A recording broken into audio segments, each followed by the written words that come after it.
Welcome to Shorty SuperCoach and welcome to my press conference. Let's take a look at my team, but let's be honest guys, I had a bit of a stinker. There's no two ways about it. It wasn't a great round for scoring, but I certainly had a poor one. So I'm going to whip through this reasonably quickly because I'm eyeing off a bowl of wings at the Sporting Globe. So let's get stuck into it. And gee whiz, that's a howler. 2,037. It's not good. I think I checked the scores Friday night to see how lead went, my VC. That was the last I checked at them. Do you ever know when you're just having a poor round? I don't even bother checking the scores. Even sometimes if I'm having a good one. I'll check some scores if they went well. But generally, a guy's going poorly. I don't care to know whether he scored 50 or 65, to be honest.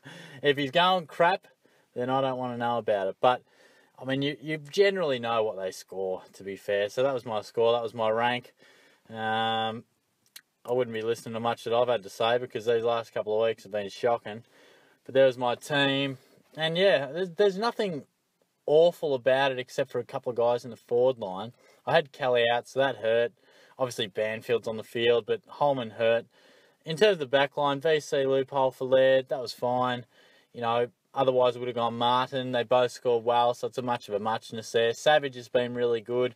Lloyd is going well. Lloyd's the sort of guy that he's almost being forced to play himself as a D3 in my side, but realistically, he's not up to that standard. He's more of a low average, sort of low 90s average to medium, sort of 95s. Really good D5, D6. So he'll stay in my team and eventually be a really nice pick, but at the moment, probably not a strong enough D3. Bonner's been really poor since round one, and I haven't checked his break even, but I dare say it'd be about right for him to go. In fact, I'm not sure how much he even moved in terms of price upon last week. I would have to check that. But yeah, so he's been disappointing. Serviceable, but not really what I wanted. Probably looking at maybe bringing in Caulfield for him, freeing up some coin. And then perhaps next week could be day out for Yo. That's just off the top of my head. Also, Zach Merritt's another guy I've been eyeing off, so that could be another thought process. But yeah, Sam Murray's going well. Norton's picked up in the back line. Really crucial that he did that. And I hope Murphy can get back into the side quickly to keep making me some coin. The midfield, there wasn't anything too wrong with it, but there wasn't anything amazing about it. Martin, great. Everyone's got him. Fife was fine. Cripps, I'll take a 92 when he's getting tagged by Jacobs. That's not too bad. Canelio was really good. Brought him in. Kelly continues to be fantastic. Great pickup. He's been great for the Cats. Great for my side. Finlayson as well. Amazing stuff. Holman, I'll have to check his break even. It would obviously hurt. You can cop like a 50 or 55. It sucks when they score 25s, 30s because it really just puts a hole in their cash generation. So he's pretty much got a week or two left of life, you would have to think, if he can't produce a really good score. That's just the nature of being a cash cow. You have a bad one, doesn't matter what else you've done, you're almost looking down the barrel of your plateauing, and I'm not sure we can afford that to happen. Banfield's been really good, just solid, consistent, that's all we can ask for. Brayshaw's struggled, so clearly he's a guy who seems to struggle to get past 50 or 60, so one would have to think when the time is right, I would trade him out when someone's right for the picking. Barry didn't play, and of course I mentioned Kelly. Gawn, really good. Martin, serviceable. Can't really complain about that ruck duo. They've done fairly well for me. But this forward line's really where I've had some issues, particularly this round. Heaney's been great, as he has been all season. But Devon Smith, just didn't find enough of the ball. Plenty of tackles, but really could have found a bit more of the ball. I'm not really firing an arrow at him. He was okay. But you look at Billings, you look at Wingard. Petrarca had a poor one, but it was a tough day for the Ds. They were shocking. But yeah, Wingard and Billings, I tossed and turned about trading one of them out. Should have I, shouldn't I? Who knows? Probably should have, but I didn't think Billings played that bad. I was at the game. Yeah, he didn't use that well, but I thought he was okay. I still like the role he's playing. Look, Wingard would be the one I'd be staring at a fair bit more. It's almost at the point now, he's dropped in price where you almost just got to ride it out. I'm not sure, and to be honest, I haven't even thought about it that much. I love doing the SuperCoach pre-season, but sometimes when you get to the season, it's not as enjoyable because you're such a high standard and high expectation you place on a team. particularly when you do a channel like me, you really feel maybe a little bit extra pressure. Like, I would have loved to have, you have a poor week, yeah, fair enough, move on to next week. But I've got to sit here and review it and talk about it.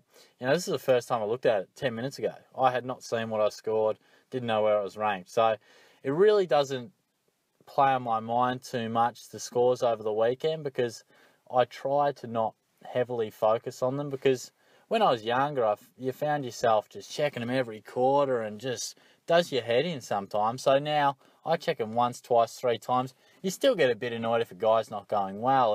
And certainly upon reflection, it's frustrating that Billings and Wingard aren't playing well. But, what are you going to do? You pick a side. If they play well, they do. If they don't, they don't. I mean, I can't change anything now. I mean, I could make a couple of rage trades, but that could hurt me elsewhere. The fact is, I've got a few pressing issues. Clearly, I think Bonner's run his race. I'll check the break-evens. Maybe it's more important that I get rid of Billings and Wingard. We'll have to wait and see. But again, like I said last week, I think if I was going to do that, it would have been last week when McLean and Walters were still within reach and they hadn't dropped again. So they're at the point where maybe you just got to bite the bullet and hope they turn their form around. So we'll wait and see. Off the top of my head, without looking too much into rookies, I think Caulfield's the main one we really should get on board. He's not an absolute must-have because at 170k, you can't earn as much coin. It'd be great to get an extra 50, 60k out of him, but the fact is he's a top draft pick. That's what you get. So that'll be food for thought.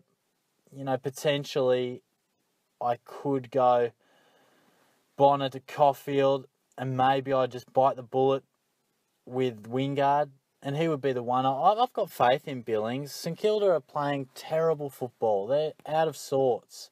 Billings is not playing great. He's a forward. He relies on his mids to be doing much better than they are. Wingard's playing in a side that's going all right. He wasn't averaging that great when Port Adelaide were having wins. They got smashed on the weekend. He scores 50. So I'm just wondering how fit he is, whether, if you're not scoring good points when the team's going well as a half forward, then when are you? I mean, he's not the sort of guy who's winning his own ball and things like that. So he's my concern. So potentially it could be Bonner to whoever it is, McLean or Walters or something like that. So that could be something I do.